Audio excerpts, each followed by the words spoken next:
Shader, and this is Ebony McNeil. Ebony and I began these pieces at the Girls Write Now memoir workshop on the theme of breasts. And in writing them, we realized that despite the decades separating our experiences, there was no difference in our feelings. Fitting in. Worst experience ever. I am perhaps 12, and my mother has taken me to, of all things, a corsatorium. It's a word that's probably never used today.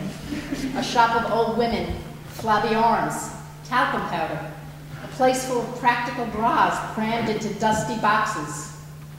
Victoria's Secret, a concept far in the future. At the corsatorium, lingerie is about support, not sex. My aunt works there fitting bras, a tape measure constantly slung around her neck. She wears an apron over her clothing, a crumpled tissue peeking from its pocket, and another from her sleeve. Why does she always have those tissues anyway? Well, no matter, we're there. No department stores for us, despite their blessed anonymity. We are at the corsatorium, and I am going to get properly fit. How creepy it is to have my aunt touching me like that, eyeing me. She pulls the tape measure around me, tighter, looser, tighter. She looks at the shape of my breasts. And then comes the verdict, the deepest humiliation of all, the words that still echo in my head. Nice points. Points? Oh my God, points? All the other fitters nod in agreement. Years later, I understand the importance of a well-fit bra. And always the responsible mom, I inflict the same torture on my daughter, my awkward adolescent, my budding baby, and she hates it as much as I do.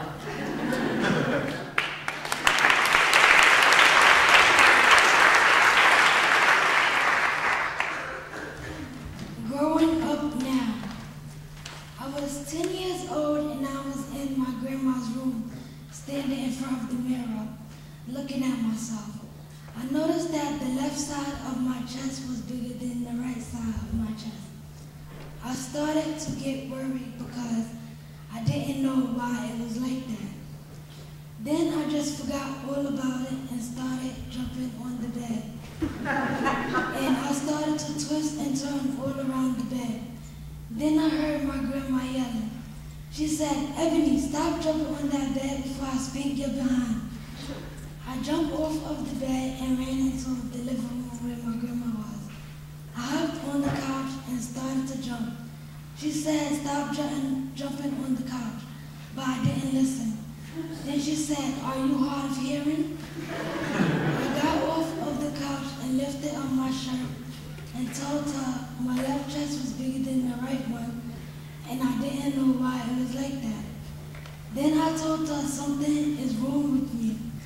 She screamed, "Oh my God, you're growing breasts."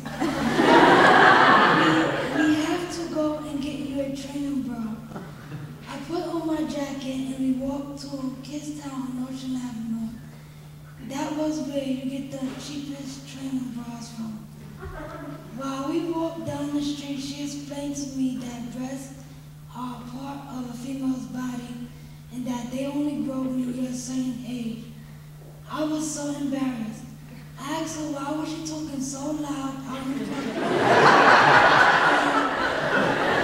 And I told her I didn't want everyone to know my business. Then she said, "What business? You ain't got no business." Then we walked into Kids Town. I went right into the training bras. I picked up a pink one with silver lace and a white one and another white one, but it had little pink flowers on it. I hurried up and paid for it and ran out of the store. Back at home, I grabbed the pink one first and put it right on over my head. It felt so soft, but it was a little itchy. I felt very strange. It was weird. I couldn't believe I was growing breasts. As soon as I finished putting on my bra, I went to my grandma. She looked at me and smiled and said, "You're grown up now." Then and she called everyone she knows on the phone.